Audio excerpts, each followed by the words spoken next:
Во Владикавказе состоялась встреча представителей парламента Северной и Южной Осетии. Группу юго-осетинских парламентариев встретили спикер Алексей Мачнев и председатели высшего законодательного органа власти республики.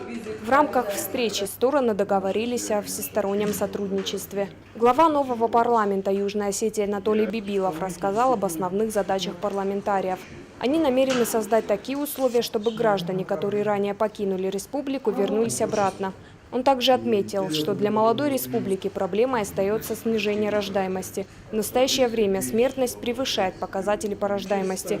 Спикер выразил благодарность Северной Осетии за поддержку в дни грузинской агрессии. Когда шел процесс становления республики, конечно же, помощь, которая была оказана, опять-таки была оказана Северной Осетии, конечно, и федеральным центром, без сомнения, через Северную Осетию. Все это мы, конечно же, помним, знаем, ценим. И в дальнейшем нам бы хотелось, конечно, продолжить наше такое теплое взаимодействие.